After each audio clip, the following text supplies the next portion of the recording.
Hi guys, and welcome back to Raymore Repair. Today we're going to take a look at this sweetheart. This is a Polaris. Says so right there on the front of it. It is one of those side-by-side things, and I think this is a 500 EFI. Says so right there. That's how I know that. It's a single cylinder.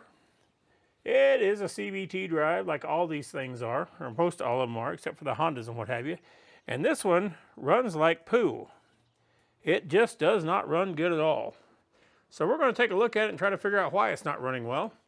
I'll tell you what, let's give it a shot here and see if she'll actually start up at all. It's in neutral. Let's see if she'll start. Nope, you got to push the brake down. Well, it's always something, isn't it? All right, here we go. There's the engine. I'll let you look at it.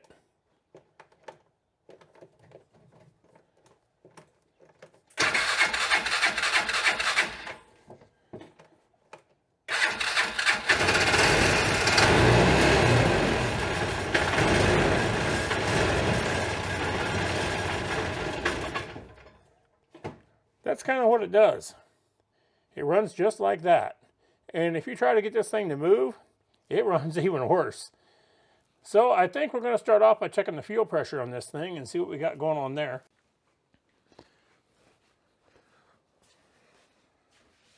Now to check the fuel pressure on this thing, I went and got this super cool Master Fuel Injection Service Kit from Harbor Freight. When they say Master Fuel Injection Service Kit, it's probably going to fit at least 20% of the stuff you're working on. I'm going to guess almost all these things, probably not going to use them much at all, if any at all. But, you know, you can probably check fuel pressure on many, many things with this. We're not going to. We're going to check it on this thing and then use it some more later. This is the bottom of it with all the hoses and stuff on there. I'm going to imagine in my world, we're going to use this more than about anything else, because this has the end that fits most power sports stuff, and then we got the end that fits to the gauge over here, and then we can hook up our line to go on from here. We're going to check our fuel pressure right up here next to the injector. So we're going to pop this apart and then put a line in line here and check that and see what we got. Just so you know, I've never really worked on one of these before at all, as far as Polaris side-by-sides go. I worked on a few ATVs, but they were carbureted. So this is going to be a learning experience.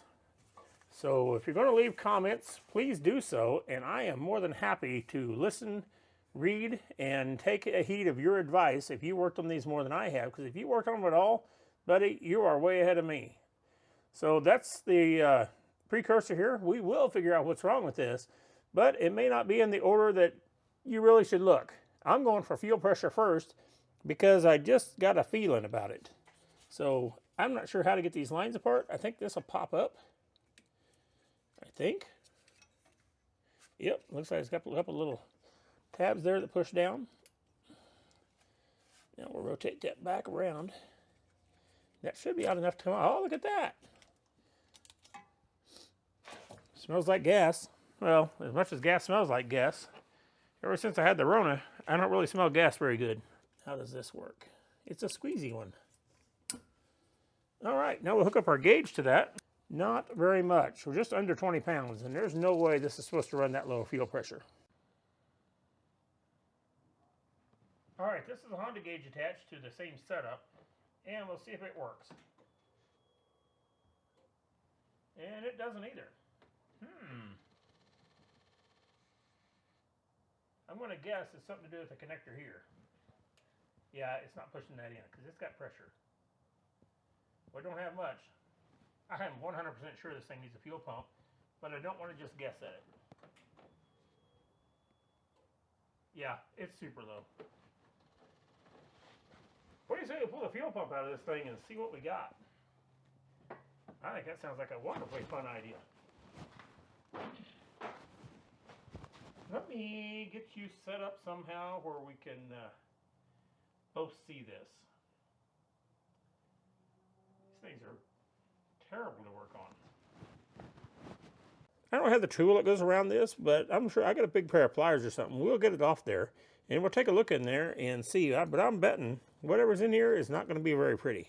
I got you looking in the right direction, but you're really close to this thing, and I don't know how this is going to work out with me trying to work on it too. First thing I'm going to do is pop the fuel line off of the pump itself.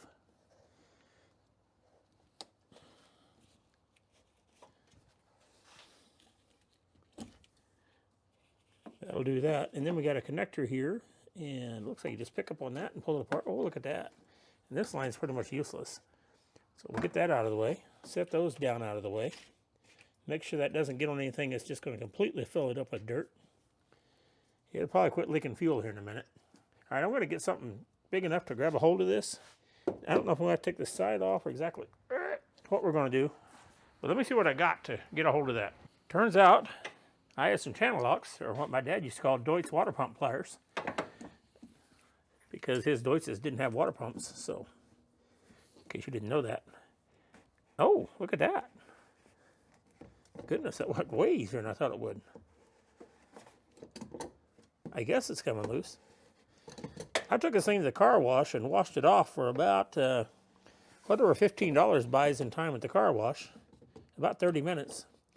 And best I can tell, you just can't get a side-by-side clean. You just move the dirt from one place to another. And that was a hot mess whenever I was done with it. It was terrible. There's our ring. Now, there's some dirt right on that O-ring, and I don't want to, oh geez, I don't want to knock that down in there. It's probably going to get some anyway. All right, I want to see what we got here. Dang, this thing's full of fuel. Gas gauge says empty. Guessing that don't work right. All right, let's turn it around this way, maybe.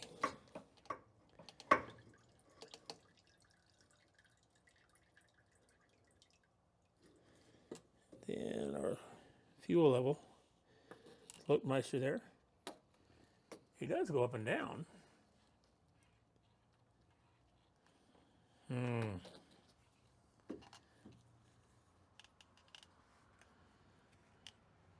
Wonder what a fuel filter looks like on the inside.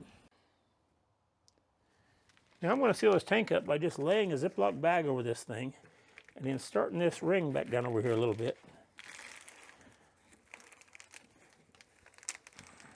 Just enough to seal it all up.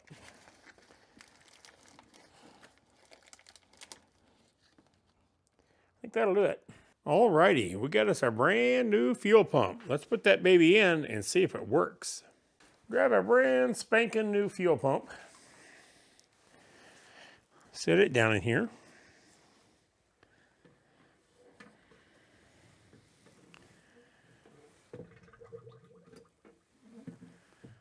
Oh, you know what?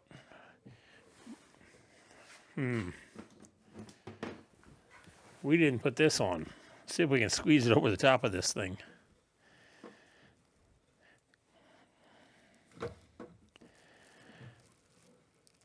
Oh yeah, there we go.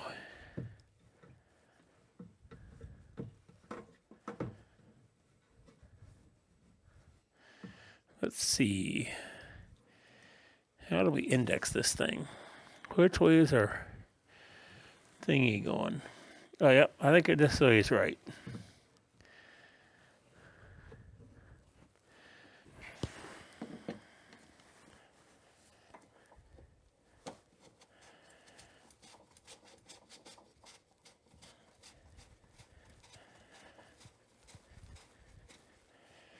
And maybe that new nut will work better.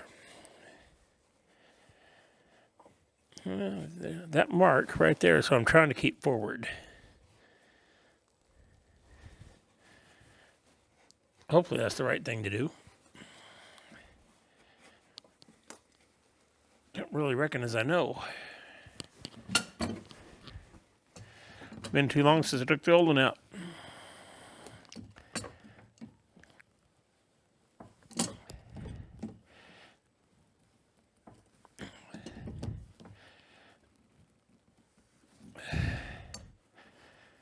I think that's pretty good. Now we'll grab our fuel line, pop this sweetheart off, sticking down on there, squeeze that thing in, like that, hook up our wires. It'd be really cool if we actually had a fuel gauge now too. We do. Wow, that's pretty cool. All right, we got all this in here, and they had a big plastic bag over this. I just don't think that's necessary. I think where they're getting water in is from the cans they're putting gas into this with from refueling it. So, with that said, that pump actually sounded good too. Let me see if I can hold you about right where you can be looking at the engine here. Hold the brake down. Turn the key.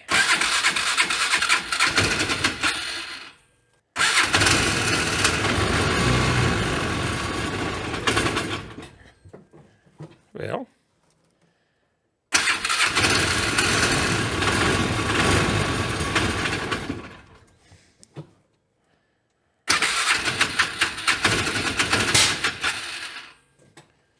sure don't sound very good, does she?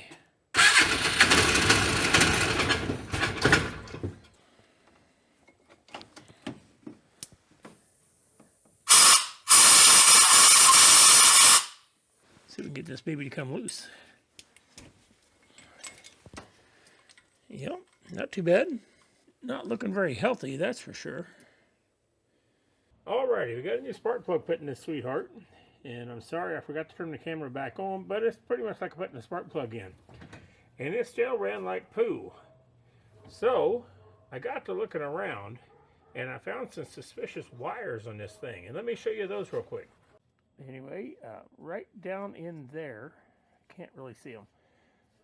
We got some suspicious markings. Anyway, I got to messing with this wire and the plug and all that stuff, and now we actually have this thing running. Let me start it up real quick.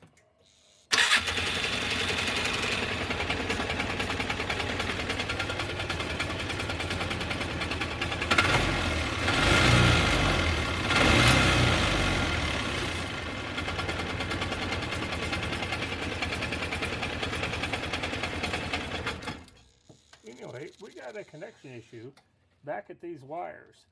Now I put a spark checker in line with this thing, and it was losing spark like mad, and it was running like poo. Now that we got our fuel pressure right, we had to put a new plug in it, but we were still misfiring something fierce. And I started messing with this wire back here, right down in here, and it fixed it. So I've got to peel those wires back, find out where the problem is, and actually do a repair on it. Because stuff that gets magically fixed usually doesn't stay fixed. Alrighty, we went in and found this wire only had about a hair left holding it together. So we soldered this wire together, cut it in two, soldered it, and put some heat shrink on it. And that takes care of that. There's other rodent damage in here, but it's not clear through the insulation. So I think we're better off not messing with that. So that's going to take care of that deal. And now this thing actually starts and runs. Let me get everything put back together and we'll go for a test drive.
Now, as you can probably tell, there's a lot of other stuff going on with this thing. We were hired to make it run. That's all we were hired to do. Now, as you can tell by the test drive, the CVT is not working. It's not doing CVT kind of things. So, you know, that's something else that's going on with this thing. Obviously, that CVT system is rattling like mad. But we're not really here to fix that. We're here to make this thing run and get around. It does that now. Now, along the other lines, this thing leaks oil almost like the Exxon Valdez in the garage there. And they're aware of that. They don't want that fixed right now. The brakes, there's almost no brake until you're at the very bottom of the pedal. So I'm sure that the pads on this thing are worn out. There's air in the system. The fluid needs to be changed out. I understand that's a serious safety thing, but we are not hired to fix that. We'll make them aware of that, but that's all we really do. We make them aware of that, and then they can make a decision whether they want that done or not. But anyway, the main thing is this is running, and we had to replace the fuel pump on this thing. We found bad wires right outside the stator on the crankshaft position sensor wires, and a few other things. Now, remarkably, the air filter on this thing looks pretty stinking good. The oil is not completely black, so there may be a chance this thing's had some maintenance along the way. With that said, we've done our part until they want us to do more. So thank you for watching. God bless. Make sure you subscribe. Leave comments down below. This is the first Polaris Ranger I've ever worked on in my entire life, so I'm sure I did 6,000 things wrong. But it runs now, and it didn't before, so they couldn't have all been wrong. Thank you.